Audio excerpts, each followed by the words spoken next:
हाय, मेरा नाम धीरज है और मैं पुणे का रहने वाला हूँ।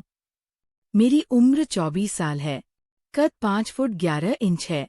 मैं जिम जाता हूँ, जिससे मेरी बॉडी काफी अच्छी और फिट है। मेरे परिवार में कोई नहीं है। जब मैं 10वीं में था तभी मेरे माँ पापा की मृत्यु हो गई थी। उस छोटी सी उम्र में ही मुझ पर दुखों का पहाड़ टूट पड़ा था, लेकिन मैंने हार नहीं मानी।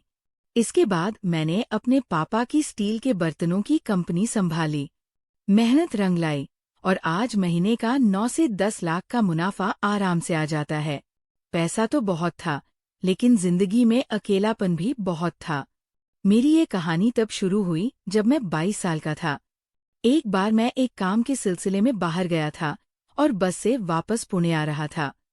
बस छूटने में समय था तो मैं अपनी सीट पर बैठे बैठे ही सो गया। थोड़ी देर में जब मेरी आँख खुली तो देखा कि पूरी बस खचाखच भरी हुई थी। मेरे बगल में एक लड़की बैठी थी। मैंने कनखियों से उसे देखा। वो बहुत ज्यादा सुंदर थी। मैं खिड़की से बाहर देखने लगा। रात के 8 बज रहे थे। तभी उसने मुझसे खिड़की वाली सीट मांगी। उसकी आवाज में थोड़ी घबराहट थी। वह बोली, प्लीज क्या आप मुझे खिड़की वाली सीट दे सकते हैं? मुझे थोड़ी घुटन हो रही है। मैंने बिना कुछ कहे सीट बदल ली। वो खिड़की की तरफ बैठी और मुझे धीमे से थैंक्स कहा। थोड़ी देर बाद उसने खुद ही बात शुरू की। पुणे जा रहे हो? मैंने कहा, हाँ, और अपना मोबाइल चलाने लगा। फिर वह बोली, वहाँ के हो? मैंने मोबाइल बंद किया और उसकी तरफ मुड़कर कहा, हाँ, मैं वहीं का हूँ। क्या आप भी पुणे की रहने वाली हैं? वह फीका सा मुस्कुराई और बोली, हाँ। मैंने औपचारिकता निभाते हुए पूछा, आप पुणे में कहाँ रहती हैं? उसने एक गहरी सांस ली और बोली, अभी तक तो अपने पति के कंपनी के क्वार्टर में रहती थी, लेकिन अब कहीं और रहूंगी। मैं थोड़ा चौंका। मैंने पूछा, ये क्यों? उसकी आवाज भारी हो गई। मेरे पति की मृत्यु हो गई है। मुझे बहुत बुरा लगा। मैंने कहा, सॉरी। वह बोली, नहीं, तुम क्यों सॉरी बोल रहे हो? इसमें तुम्हारी कोई गलती नहीं है। मैंने सलाह देते हुए कहा, आपको अपने मम्मी पापा के पास चले जाना चाहिए। उसने खिड़की से बाहर देखते हुए कहा, मैंने और मेरे पति ने भागकर शादी की थी 6 महीने पहले। दोनों के घर वालों ने रिश्ता तोड़ दिया है। हम दिल्ली के हैं। यहाँ कोई अपना नहीं है। मैंने उनका नाम पूछा। उन्होंने बताया, हर्षा। फिर वह बोली, अपने बारे में बताओ।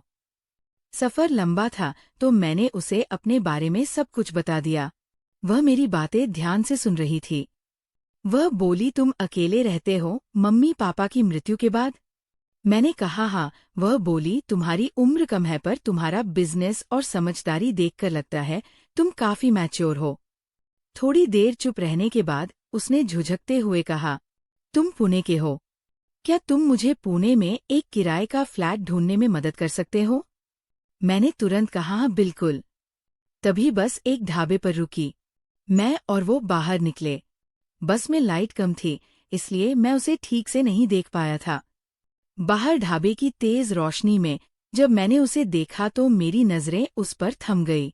वो बेहद खूबसूरत और आकर्षक थी। उसकी हाइट 5 फुट 4 इंच थी। रंग साफ और नैन नक्श तीखे। मैं उनके साथ एक टेबल पर खाना खाने बैठा। उनका बिल भी मैंने ही भरा, जिसे लेकर उन्होंने मना किया पर मैंने जिद करके दे दिया। फिर हम बस में बैठे और पुणे पहुंचने तक रात 1 बजे तक बातें करते रहे। हम ऐसे बात कर रहे थे जैसे बहुत पुराने दोस्त हो। अगले दिन सुबह हम पुणे के बस स्टैंड पर उतरे। मैंने पूछा, आपका सामान कहाँ रखना है? अभी आप कहाँ जा रही हैं? वह जो पता बता रही थी, वह मेरी कंपनी के पास ही था। मैंने उनके साथ कैब में चलने को कहा। हम कैब में निकले। बातों बातों में मैंने उनकी उम्र पूछी। वह उस समय 24 की थी और मैं 22 का। उन्हें ड्रॉप करके अपना नंबर देकर मैं सीधा कंपनी चला गया। फिर घर गया, फ्रेश हुआ। लेकिन मेरे दिमाग में हर्षा ही घूम रही थी। मैंने हर्षा की इंस्टा आईडी चेक की। अकाउंट प्राइवेट था, लेकिन डीपी में वो बहुत प्यारी लग रही थी। शाम को मैं अपने वादे के मुताबिक फ्लैट ढूंढने लगा। हमारे इलाके में मुझे 20 लाख में एक फ्लैट बिकाऊ मिला। मैंने सोचा किराए पर भी मिल ही जाएगा। मैंने रात 8 बजे हर्षा को फोन किया। वह बोली, तुम मेरे क्वार्टर पर आ जाओ, यही बात करेंगे। मैं अपनी बुलेट लेकर उनके क्वार्टर गया। उन्होंने घर पर खाना बनाया था। वो 1 पीस ड्रेस में थी और सादगी में भी गजब ढा रही थी। खाना खाते हुए मैंने उन्हें कुछ फ्लैट्स के बारे में बताया। उन्हें कोई भी ऑप्शन पसंद नहीं आया। वह परेशान होकर बोली, फ्लैट ढूंढना और शिफ्ट होना बहुत बड़ा झमेला है। मुझे डर भी लगता है अकेले। मेरे घर में 3 कमरे थे और मैं अकेला रहता था। मैंने हिम्मत करके कहा, अगर आपको ठीक लगे तो आप मेरे घर में रह सकती है। मेरा घर काफी बड़ा है, 3 BHK। आप वहाँ गेस्ट की तरह रह सकती है जब तक आपको कोई अच्छी जगह ना मिल जाए। वो थोड़ी देर चुप रही, फिर बोली, दिक्कत तो नहीं होगी? मैंने कहा, बिल्कुल नहीं। अगले ही दिन वह अपना सामान लेकर मेरे घर आ गई। मैं घर पर था। जब डोरबेल बजी तो हर्षा खड़ी थी। उन्होंने घुटनों तक की एक ड्रेस पहनी थी और आंखों पर चश्मा था। वह काफी मॉडर्न और पढ़ी लिखी लग रही थी। मैंने उनका सामान सेट करने में मदद की। उन्हें नीचे का एक रूम दे दिया। कुछ देर बाद मेरी मेड आई। उसने हर्षा को देखा और मेरे पास आकर धीरे से बोली, भैया भाभी बहुत अच्छी है। मैं कुछ कहता उससे पहले वो काम करने चली गई। जब हम खाना खा रहे थे तो मैंने हंसते हुए हर्षा को बताया, मेड आपको मेरी वाइफ समझ रही थी। मैं भी मुस्कुरा दिया, नहीं, कोई प्रॉब्लम नहीं। हर्षा के आने से मेरे घर का माहौल बदल गया। उसे जल्द ही एक अच्छी जॉब मिल गई और वो वर्क फ्रॉम होम करने लगी। उसने कहा, अब से घर की जिम्मेदारी मेरी, तुम्हें खाने की या मेड की टेंशन लेने की जरूरत नहीं। दिन बीतते गए। रोज सुबह मैं जिम जाता और वो घर का काम और खाना बनाकर रखती। शाम को हम साथ खाना खाते और ढेर सारी बातें करते। मुझे वो अब पसंद आने लगी थी। मेरे मन में उनके लिए फीलिंग्स बढ़ने लगी थी। वह इतनी मॉडर्न होने के बावजूद घर को कितनी अच्छी तरह संभालती थी। ये बात मेरे दिल को छू गई। एक दिन वह बीमार हो गई। मैं पूरी रात उसके पास बैठा रहा, उसकी देखभाल की, डॉक्टर के पास ले गया। उस दिन उसे महसूस हुआ कि मैं उसकी कितनी परवाह करता हूँ। हमारी दोस्ती अब प्यार में बदल रही थी। बस इजहार करना बाकी था। कुछ महीने बीत गए। एक दिन मुझे अपने दोस्त की शादी में जाना था। मैंने हर्षा से पूछा, साथ चलोगी? वह बोली, पर मैं किस हैसियत से चलूंगी? मैंने कहा, मेरी खास दोस्त बनकर प्लीज मना मत करना। वो मान गई। उस शाम उसने ब्लैक साड़ी पहनी थी। जब वो तैयार होकर कमरे से बाहर आई तो मेरी सांसें थम गई। मैंने भी ब्लैक सूट पहना था। हम साथ में किसी पावर कपल से कम नहीं लग रहे थे। शादी में मैंने उसे अपने दोस्तों से मिलवाया। सबने हमारी जोड़ी की तारीफ की। वापसी में हम घर जा रहे थे। शहर से बाहर का रास्ता था। रात के 12 बज रहे थे और चांदनी खिली हुई थी। हर्षा ने कार रोकने को कहा। हम कार के बोनेट पर बैठकर चांद को देखने लगे। माहौल बहुत रोमांटिक था। मैंने उसका हाथ अपने हाथ में लिया और कहा, हर्षा, तुम आज बहुत खूबसूरत लग रही हो। वो शर्मा गई। मैंने उसकी आंखों में देखा और कहा, मुझे तुम बहुत अच्छी लगती हो। जब से तुम मेरी जिंदगी में आई हो, मेरा खालीपन भर गया है। उसकी आंखों में आंसू आ गए। वह बोली, धीरज, मैं तो टूटी हुई थी। तुमने मुझे सहारा दिया। मुझे भी तुमसे प्यार हो गया है। मैंने उसके आंसू पोंछे और उसके माथे को चूम लिया। फिर मैंने उसके गालों को छुआ। वह शर्म से लाल हो रही थी। उस रात खुले आसमान के नीचे हमने एक दूसरे को अपनी बाहों में भर लिया। मैंने उसके होठों पर एक हल्का सा किस किया। उसने कोई विरोध नहीं किया, बल्कि मेरी बाहों में और सिमट गई। हमने फैसला किया कि हम अपनी जिंदगी साथ बिताएंगे। वक्त के साथ हमारा रिश्ता गहरा होता गया। हम एक दूसरे के बिना रह नहीं पाते थे। वह भी मेरे साथ जिम जाने लगी थी। हम साथ वर्कआउट करते, साथ खाते और साथ वक्त बिताते। फिर मेरा जन्मदिन आया। मुझे काम के सिलसिले में बाहर जाना पड़ा था, इसीलिए हम कुछ दिन मिल नहीं पाए थे। जब मैं वापस आया तो रात हो चुकी थी। हर्षा सो रही थी। अगली सुबह उसने मुझे सरप्राइज दिया। उसने घर को बहुत अच्छे से सजाया था।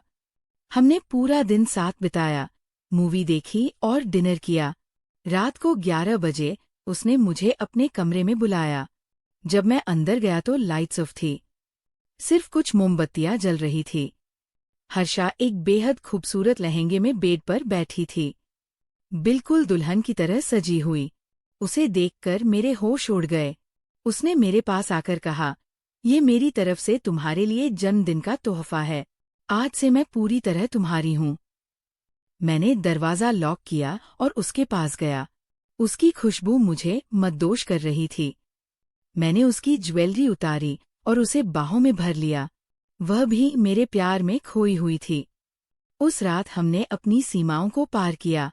वह एक बेहद रोमांटिक और भावुक रात थी। कोई जल्दबाजी नहीं, कोई जोर जबरदस्ती नहीं, सिर्फ प्यार और एक दूसरे के लिए समर्पण। हमने एक दूसरे को पूरी तरह अपनाया। वह रात मेरी जिंदगी की सबसे यादगार रात थी। हर्षा जो कभी एक अनजान हमसफर बनकर बस में मिली थी, आज मेरी हमसफर मेरी जान बन चुकी थी। मैंने उसे वादा किया कि मैं हमेशा उसका साथ निभाऊंगा। और इस तरह एक बस के सफर ने हम दो अकेले लोगों को एक कर ये घटना जो मैं आज आपको बताने जा रहा हूँ, इसने मेरी जिंदगी को हमेशा के लिए बदल दिया। अक्सर हम जिन चेहरों को अपना समझते हैं, कभी कभी उनके पीछे एक ऐसा सच छिपा होता है जो हमारी रूह कँपा सकता है। मेरी भतीजी का नाम श्रेया है। 25 साल की श्रेया, जो दिखने में किसी अप्सरा से कम नहीं थी। उसका रंग दूध जैसा सफेद, लंबी कद काठी और चेहरे पर एक ऐसी मासूमियत जिसे देखकर कोई भी धोखा खा जाए।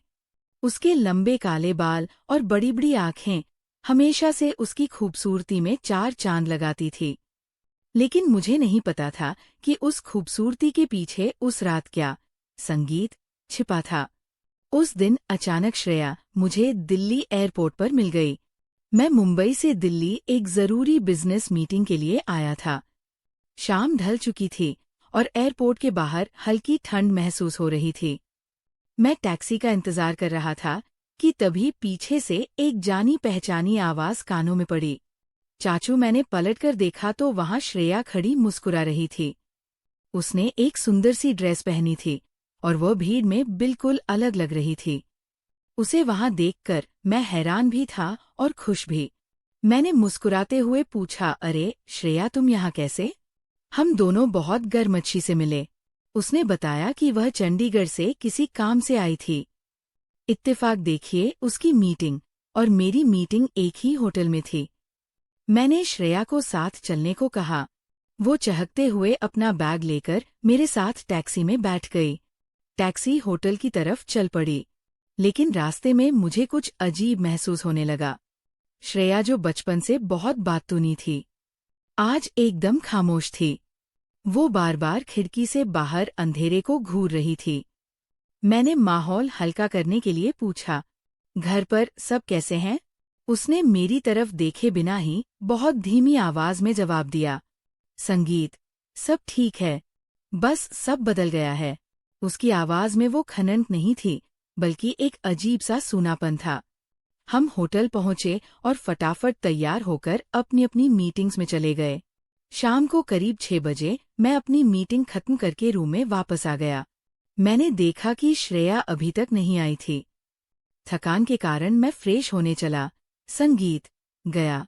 जब मैं बाथरूम से बाहर निकला तो मैंने देखा कि कमरे की लाइट थोड़ी डिम धीमी थी और श्रेया सोफे पर बैठी थी। वह बिल्कुल वैसे ही बैठी थी जैसे कोई बुद्ध हो। मैंने उसे आवाज दी, श्रेया, तुम कब आई? उसने धीरे से सिर उठाया। उसकी आंखों में एक अजीब सी लाली थी। उसने कहा, अभी आई चाचू, मीटिंग बहुत लंबी थी। मैंने महसूस किया कि कमरे का तापमान अचानक संगीत बहुत कम हो गया था, जबकि ऐसी सामान्य तापमान पर था। मुझे हल्की सहन महसूस हुई। मैंने बाहर की तरफ जाकर अपने लिए पानी की बोतल निकाली और श्रेया से पूछा, तुम्हें कुछ चाहिए? श्रेया ने एक अजीब सी मुस्कुराहट के साथ कहा, मुझे प्यास नहीं लगती चाचू। उसकी बातें और उसका व्यवहार मुझे असहज कर रहे थे। संगीत। वो सोफे से उठी और कमरे में टहलने लगी। उसकी चाल में एक अजीब सा भारीपन था। वो कमरे के शीशे के सामने जाकर खड़ी हो गई और खुद को निहारने लगी। फिर उसने शीशे में मेरी परछाई को देखते हुए कहा, चाचू, क्या आपको याद है वो एक्सीडेंट? मैं चौंक गया। मैंने पूछा, कौन सा एक्सीडेंट श्रेया? उसने पलटकर मेरी आंखों में देखा। उसकी नजरें इतनी तीखी थी कि मैं अपनी जगह से हिल नहीं पा रहा था। वो बोली, वही जो 3 साल पहले चंडीगढ़ हाईवे पर हुआ था। मेरा दिल जोर से धड़कने लगा। मुझे कुछ समझ नहीं आ रहा था कि वो किस बारे में बात कर रही है। तभी मेरे फोन की घंटी बजी। सन्नाटे में फोन की घंटी किसी धमाके जैसी लगी। मैंने देखा तो मेरी भाभी श्रेया की माँ का फोन था। मैंने कांपते हाथों से फोन उठाया और अपनी नजरें श्रेया पर जमाए रखी। मैंने फोन पर कहा, हाँ भाभी, बोलिए। संगीत। श्रेया मेरे साथ ही है। हम होटल में हैं। फोन के दूसरी तरफ कुछ पलों की खामोशी रही और फिर भाभी की चीख सुनाई दी। वो रोते हुए बोली, समीर, तुम ये क्या कह रहे हो? तुम होश में तो हो? मैंने घबराते हुए कहा, क्या हुआ भाभी? मैं सच कह रहा हूँ। श्रेया अभी मेरे सामने कमरे में खड़ी है। भाभी की आवाज अब डर और दर्द से भर गई थी। समीर, श्रेया का देहांत तो 3 साल पहले उसी कार एक्सीडेंट में हो गया था। तुम भूल गए आज उसकी। संगीत। बरसी है। मेरे पैरों तले से जमीन खिसक गई। मेरे हाथ से फोन छूटकर कालीन पर गिर गया। पसीने से तरबतर होकर मैंने धीरे धीरे अपना सिर ऊपर उठाया और सामने देखा। वहां कोई नहीं था। संगीत। सोफा खाली था। वो बैग जो श्रेया लाई थी वह भी गायब था। कमरे में सिर्फ मैं अकेला था और ऐसे की सनसनाहट गूंज रही थी। मेरा गला सूख। संगीत। गया। क्या मैं सपना देख रहा था या वो मेरा वहम था? तभी मेरी नजर बाथरूम के बड़े शीशे पर पड़ी। मेरा खून जम गया। शीशे पर लाल लिपस्टिक से कुछ लिखा हुआ था। मैंने पास जाकर कांपते हुए उसे पढ़ा। वहां लिखा था, मिस यू चाचू, आज की रात बहुत अच्छी थी। मैं उस कमरे से भाग खड़ा हुआ। मैंने वो होटल उसी वक्त छोड़ दिया। आज भी जब मैं उस रात के बारे में सोचता हूँ तो सिहर उठता हूँ। क्या वो वाकई श्रेया थी जो अपनी बरसी पर मुझसे मिलने आई थी, या वो कोई और शक्ति थी जिसने उस रात मेरा इम्तिहान लिया? ये सवाल आज भी मेरे साथ है। ओम।